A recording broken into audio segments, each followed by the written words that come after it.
Hello everybody and welcome to the channel. If you've been here before, welcome back. If you're new here, please take a minute to click on that like and subscribe button. In this video we're going to be building a chevron cutting board. So basically I've picked out my wood here. I'm going to use maple, walnut, and cherry. Seem to be the most common cutting board materials.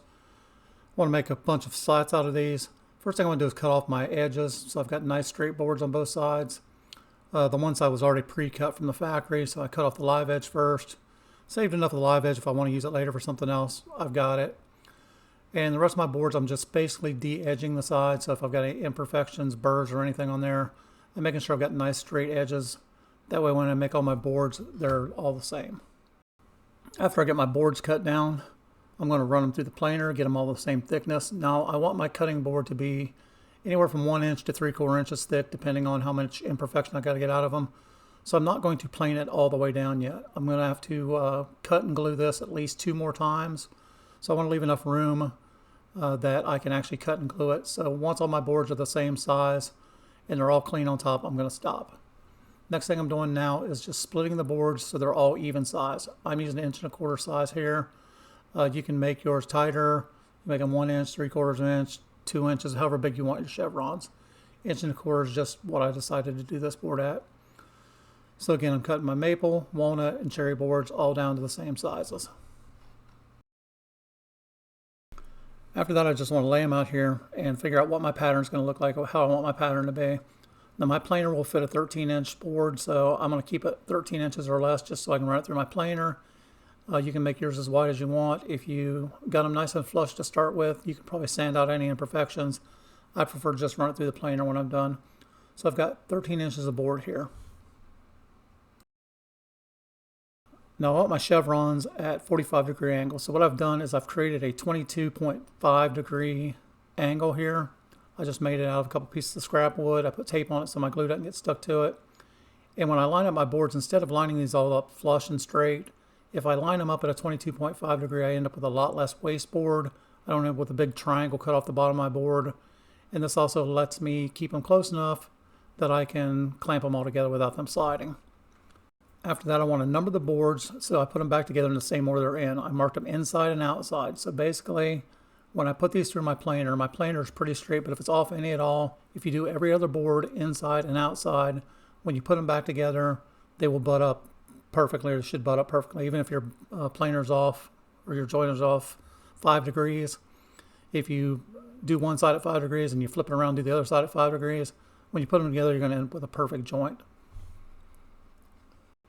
So as you can see here, all my joints are good now. Check and make sure there's any imperfections. If you see any imperfections, like a small gap or something in there, go ahead and take it out and correct it. It's easier to fix now than later. You just don't want to join it more than 2 or 3 times more than any other board. If not, you will have an inconsistency in your chevrons. So basically, if you run it through 3 times just to get it level, you need to go back and take all your other boards and run them through the same. So I've got this glued up. I've slid my 22 in there. Now I'm clamping the ends of my boards to keep them from sliding left, right on me. I'm not clamping these super tight yet. These are just holding it in place while I start the other clamps. Now they are tight enough to keep the boards from shifting on me because I don't want them shifting left and right or sliding on the glue. So I'm double checking, making sure my pattern's good, and just clamping every place I can to make sure everything's nice and tight now.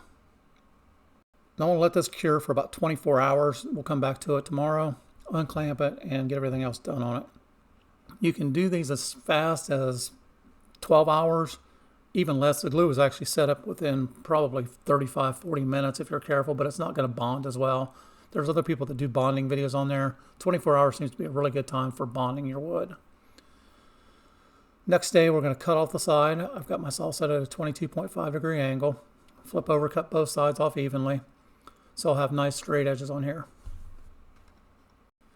The next step's back over to the planer. I sanded off any bubbles or glue or anything that wasn't, that would stick out, that would cause it to not go through straight. And again, we're going to feed this through the planer just till the board's clean. We don't want to go to our finished edge yet because we're going to cut this and glue it one more time. So I'm just getting all the glue, the debris, and making a nice clean board out of it. Back over the table saw.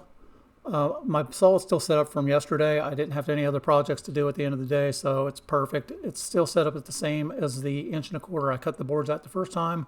So what I'm going to do is I'm going to put it up against the fence, as you can see now, and cut it at a 22.5-degree angle. But all I have to do is push it through straight through.